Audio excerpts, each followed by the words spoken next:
And I mean, this seems to be something that progressives need to be more angry about because at the end of the day, you're breaking apart families in many cases. It's not just that we're deporting criminals or people that have been convicted of specific crimes. We're talking about deporting something like 1.4 million people were deported in the Obama administration's first in the Obama administration's first term.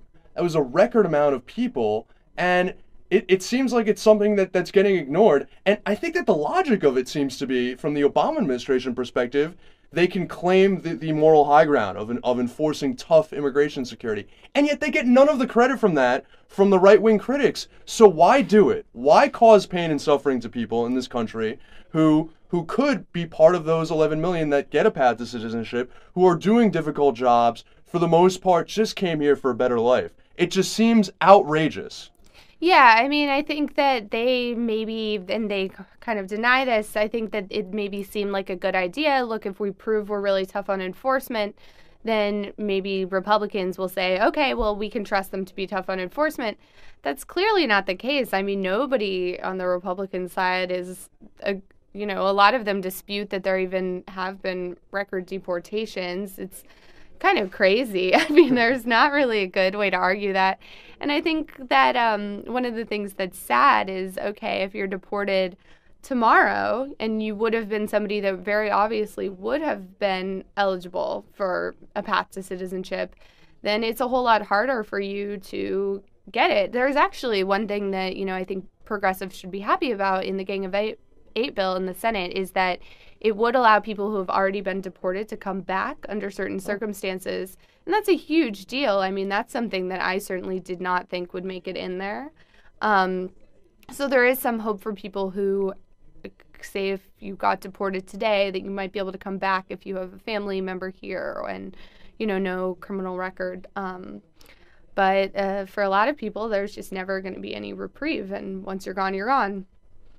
And in fact, in some cases, what we're talking about is also an issue of lesbian, gay, bisexual, and transgender rights. And that's a provision of immigration reform that is being bitterly fought over right now in the United States Congress, and LGBT advocacy groups are agitating for it fiercely. And that is that allowing someone who is a gay or same-sex partner to get immigration status, to allow them to get a path to citizenship through marriage the same way straight people can. What are the prospects that provision will pass as part of immigration reform?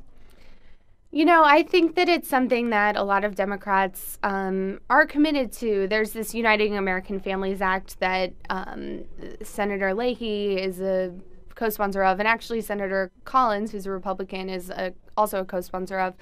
And they continue to support it. I think that it will get introduced as an amendment. Leahy said that it will.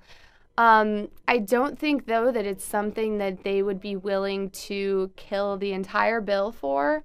I think that it's, as important as it is to a lot of people, I think that, that's one of those things that Democrats might be willing to drop. Clearly, the Democrats in the Gang of Eight were willing to drop, whether they support it or not, to get a bigger bill passed. And so, you have John McCain and Lindsey Graham saying that that's absolutely a non-starter, that that's something that can't go in there. And so I think in the end, the pushing for it might not be successful.